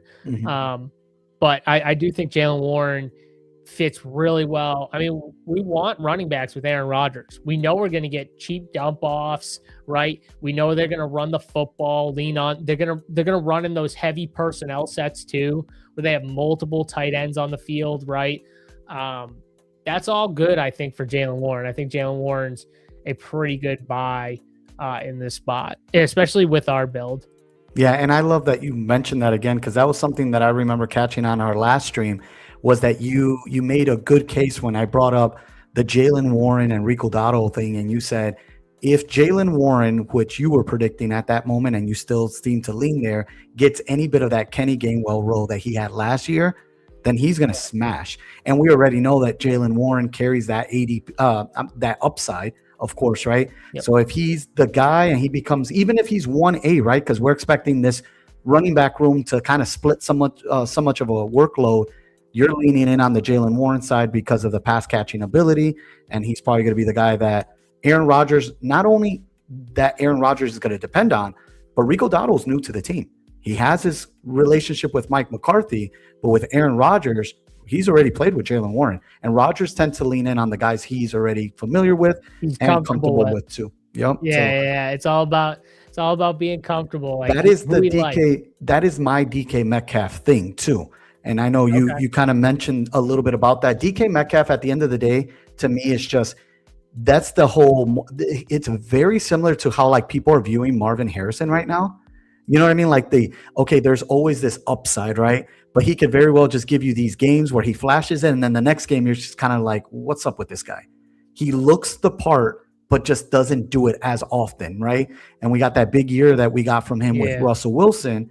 And I think the biggest knock right now with DK has more to do with Aaron Rodgers not being anywhere near his prime and being able to throw the football the way he did. Because had DK Metcalf been on the team with Aaron Rodgers when Rodgers was in his prime, you're drafting DK Metcalf in the second and third round. Totally different story. Aaron Rodgers made so many guys that are less talented than DK Metcalf look amazing when he was the quarterback for the Green Bay Packers. So yeah, that's a totally different. That's a totally different Aaron Rodgers. Just for sure, dude. How he would like maneuver around the pocket and get outside the pocket and extend plays.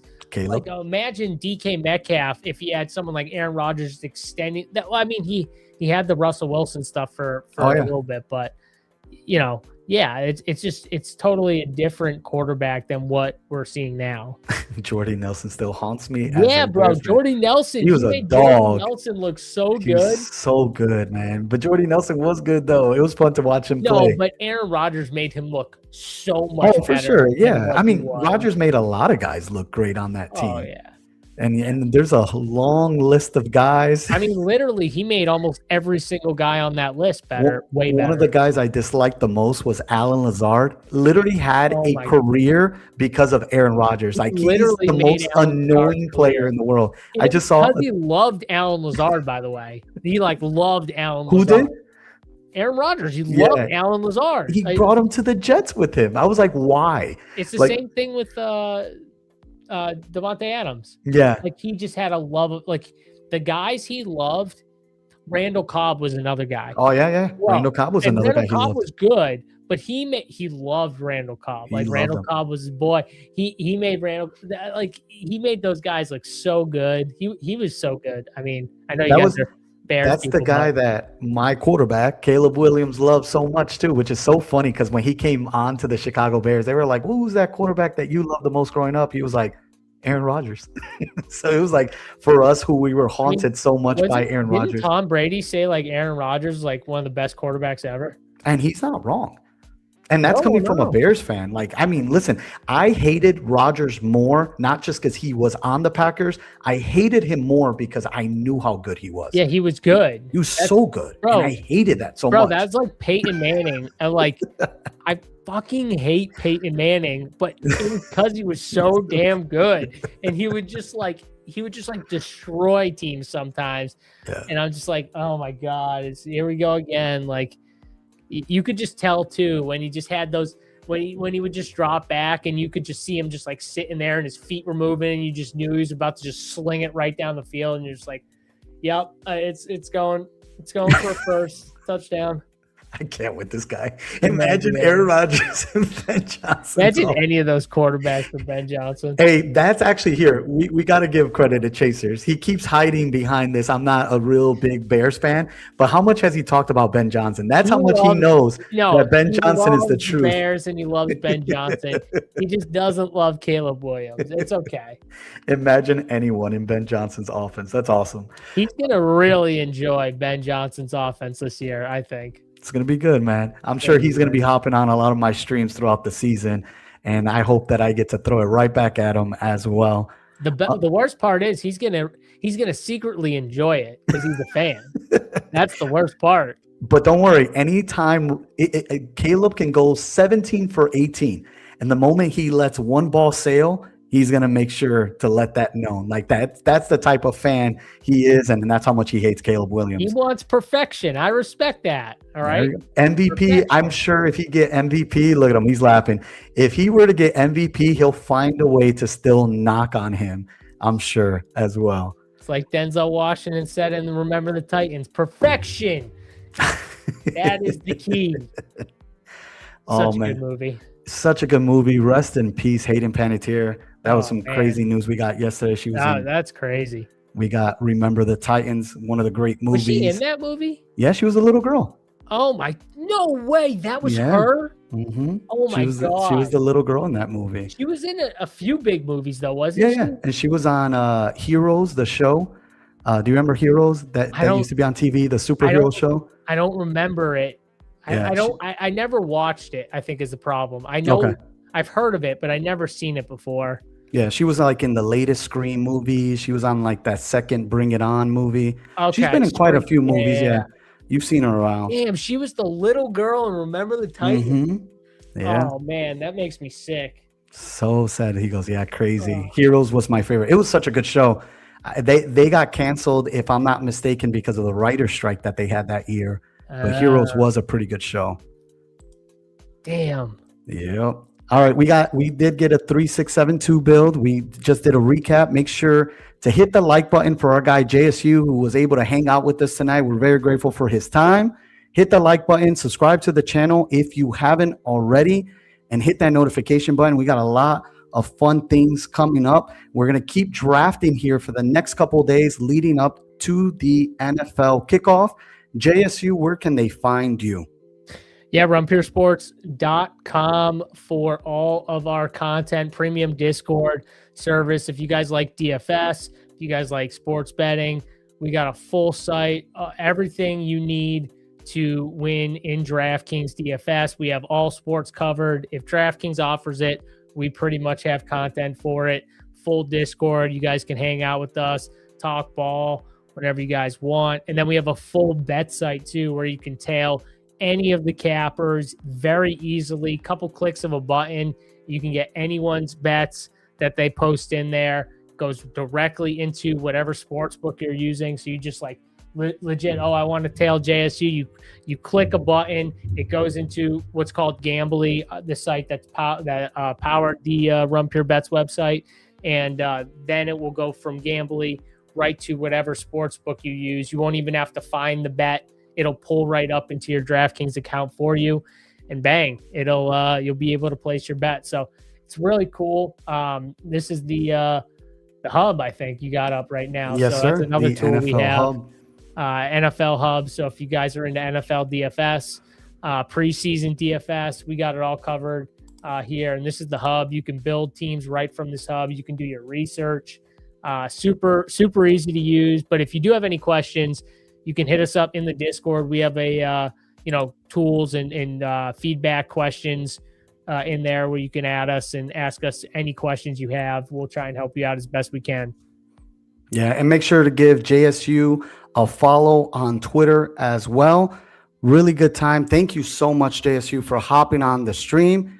And for everyone else, thank you so much. I'm going to hop on over to Felix Castro's page. So if you guys follow me on Twitter, I'll drop the link there. So I'll be going on in about, I want to say in about like 45 minutes to an hour. I'll give you guys a heads up. I'll drop that link. But yes, please make sure to stay locked in here. Like the channel. Go check out Run Pure Sports. I've been a member myself for quite some time. Really enjoy all the stuff they got over there. And DFS is fun streets as well. I'm sure they're going to have a lot of great things upcoming this NFL season. Thank you. Whoa, is this breaking news before we get off the stream? Go Bears. No, he's a minus Caleb. Did I just see Keenan Allen to the Colts? Oh, I missed that. We broke news on the stream right before we got off. Keenan Allen, 1 year, $8.32 million deal, signs with the Colts. That is breaking from, I think Jordan Schultz? Schultz report. Oh, that it says, yep, the Colts and Keenan Allen have been in talks for the last several weeks, and the chance to reunite with Shane Steichen was the big pull for Keenan. Oh, Josh yeah. Downs. A 1 year deal worth $8.32 million. Okay. So we got the news. Keenan Allen is back in the NFL, and he is now on the Indianapolis Colts. That's actually a big deal. So, I mean, Keenan Allen, if people were drafting Keenan Allen, they just fell into a really good spot because he goes into an offense that he's familiar with. Yes. A head coach he's familiar with. I mean, he in a team that needs receivers on top of it, like with the Alec Pierce news, Downs, but he's going to have plenty of targets to go his way. Daniel Jones is a pocket passer. Another leg injury, like he's sitting in that pocket. Yep. And then Chaser said, "Yeah, Alec Pierce definitely not playing." That's the big one right there. So that's not good news for Alec Pierce necessarily. I also have some takes on that. When it comes to Josh Downs, something to consider as well. That could be good for Josh Downs as well, because that means that they might play him a little more on the outside. And I think the guy who benefits the most is probably going to be Tyler Warren here for sure. Well, they are going to have to play him on the outside. They were going to have to play him on the outside either way. But Keenan Allen at this point in his career, slot. Yeah. That's a big pickup for sure. I only have two teams right now, and I probably got them all in the 18th round. That deal is officially gone. Yeah, now you're going to see Keenan Allen fly up these boards for that's sure. God, bro. The good thing is there's so many receivers catching steam right now. Yeah. What's the real difference? Like you get does Keenan Allen go in the 13th round now? Oh, I think that's pretty high. 14th? Probably like the 14th or 15th round. Yeah. So that's what, like Debo Samuel? That's going to be like right by Debo. And no, Debo goes earlier than that. Is he going like 13 or 12? I think so, yeah. Yeah. I think he's going to be right around that bucket then. I don't see him going higher than that, in my opinion. Debo goes right around where like the missile goes now, right? Yeah. Yeah, that's about where he's going, yeah. That's not as big as when Najee signs. You guys are going to tilt JSU here because once Oh that my news comes God. down, he's going to hear it a lot. And Oh hey, no. if you guys love Najee, I'm not that big of a Najee guy, but if you guys love Najee, Felix Castro is going to be on later on, and I'll be on that show. You're going to hear a ton of them. He legit has 90+% of Najee Harris. He has drafted Najee Harris in about every draft, right? Just about. Yeah, It's legitimately crazy. 90% Najee Harris. I just looked to see if I have 5% Keenan Allen on DK. I did draft him in one of my 5.55s though, so that's Actually always, really good. Yeah. always fun right Heck there. yeah. But Especially there. yeah, no, that's about it. So that deal's gone. But hey, you're drafting late night. Maybe you sneak it by a few people and you can get them one or two more times. Yeah, I'll make sure to post that if he goes any bit higher. But it would not surprise me if the fantasy community kind of overreacts a little bit and you see him jump a lot higher than that. Yeah. Again, thank you so much, JSU, for hopping on. Make sure you guys check out Run Pure Sports. That's where JSU is at. And make sure to give him a follow. Everyone have a good night. Take care and peace.